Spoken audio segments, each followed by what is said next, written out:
Thiruvananthapuram medical college ആശുപത്രിയിൽ ചികിത്സ കിട്ടാതെ രോഗി മരിച്ചുവെന്ന് പരാതി. കൊല്ലം പന്മന സ്വദേശി വേണുവാണ് മരിച്ചത്. താൻ മരിച്ചാൽ അതിന് കാരണം ആശുപത്രിയുടെ അനാസ്ഥയാണെന്ന് വേണു പറയുന്ന ശബ്ദ സന്ദേശം മീഡിയ വൺ ലഭിച്ചു. ഹൃദയ സംബന്ധമായ അസുഖത്തെ തുടർന്നാണ് കൊല്ലം ജില്ലാ ആശുപത്രിയിൽ നിന്ന് ഗുരുതരാവസ്ഥയിൽ വേണുവിനെ തിരുവനന്തപുരത്തേക്ക് കൊണ്ടുപോയത്. മുഖ്യമന്ത്രിക്കും ആരോഗ്യമന്ത്രിയും കുടുംബം പരാതി നൽകി. ചികിത്സയിൽ പിഴവുണ്ടായിട്ടില്ലെന്നും കൈക്കൂലി ആരോപണം തെറ്റാണെന്നും മെഡിക്കൽ കോളേജ് സൂപ്രണ്ട് പറഞ്ഞു. അങ്ങനെ യാതൊരു ചികിത്സാ പിഴവും ഉണ്ടായിട്ടില്ല. കാരണം പ്രിസ്ക്രൈബ്ഡ് ആയിട്ടുള്ള പ്രോട്ടോകോൾ പ്രകാരമുള്ള ചികിത്സ കൊടുത്തിട്ടുണ്ടെന്ന് കാർഡിയോളജി പ്രൊഫസർമാർ വ്യക്തമായിട്ട് നമുക്ക് റിപ്പോർട്ട് തന്നിട്ടുണ്ട്.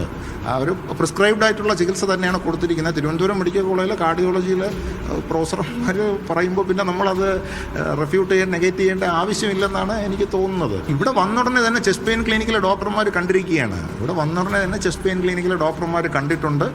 അവരുടെ ഗൈഡൻസ് അനുസരിച്ചാണ് ചികിത്സിച്ചിട്ടുള്ളത്. അതെല്ലാം very much there in the case sheet. ഇല്ല, ഇതുമായിട്ട് ബന്ധപ്പെട്ട് ഒരു ശ്രദ്ധപ്പെട്ടിട്ടുമില്ല. മീൻവൈൽ പുറത്തുനിന്ന് ആരൊക്കെ ഈ പേഷ്യന്റിനെ പറ്റി പേഷ്യൻ്റെ സുഹൃത്തുക്കളോ ബന്ധുക്കളോ ആരൊക്കെ അന്വേഷിച്ചത് പ്രകാരം PRO ഇതുമായിട്ട് ബന്ധപ്പെട്ട് ഈ പേഷ്യൻ്റെ കാര്യത്തിൽ ചികിത്സ കിട്ടുന്നുണ്ടെന്ന് പോയി ഉറപ്പുവരുത്തുകയും ചെയ്തിട്ടുണ്ടായിരുന്നു.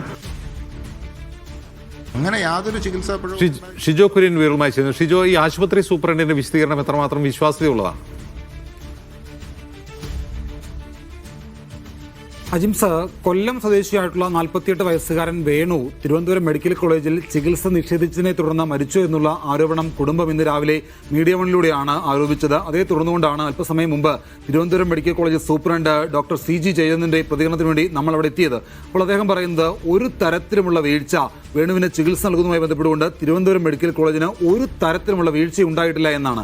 അതായത് കൊല്ലം ജില്ലാ ആശുപത്രിയിൽ വേണു ഹൃദയ സംബന്ധമായിട്ടുള്ള അസുഖത്തിന് ചികിത്സ തേടിയിരുന്നു. അതുമായി ബന്ധപ്പെട്ടുകൊണ്ട് കുറേയധികം മരുന്നുകൾ ഈ പറയുന്ന രോഗിക്ക് പ്രിസ്ക്രൈബ് ചെയ്തിരുന്നു. ആ രോഗി ആ മരുന്നുകൾ തുടർച്ചയായിട്ട് കഴിക്കുന്നില്ലായിരുന്നു എന്നുള്ള ഒരു വിവരമാണ് തിരുവനന്തപുരം മെഡിക്കൽ കോളേജ് സൂപ്രണ്ട് പറഞ്ഞിരുന്നത്. കഴിഞ്ഞ 1-ാം തീയതി വേണുവിനെ തിരുവനന്തപുരം മെഡിക്കൽ കോളേജിലേക്ക് കൊണ്ടുവരുന്നു.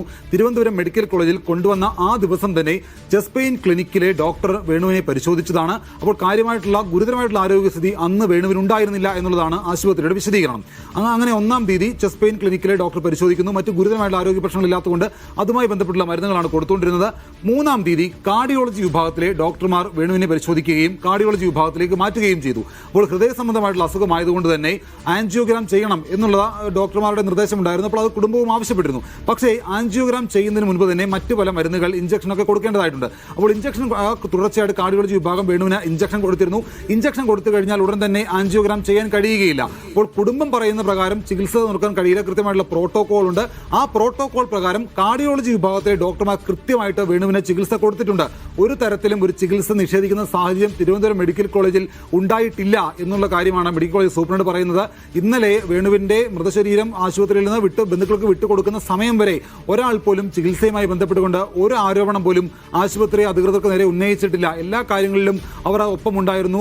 രോഗിയുമായി ബന്ധപ്പെട്ട കാര്യങ്ങൾ കേസ് ഷീറ്റ് അടക്കം ഈ കുടുംബങ്ങളെ കാണിച്ചതാണ്. അവർ പറയുന്നത് പോലെ ചികിത്സ നിഷേധിച്ചിട്ടില്ല, മരുന്ന് പുറത്തുനിന്ന് വാങ്ങണമെന്ന് പറഞ്ഞിട്ടില്ല. അങ്ങനെ പൂർണ്ണമായിട്ട് ഈ കുടുംബം പറയുന്ന കാര്യങ്ങളെ പൂർണ്ണമായിട്ട് നിഷേധിക്കുകയാണ്.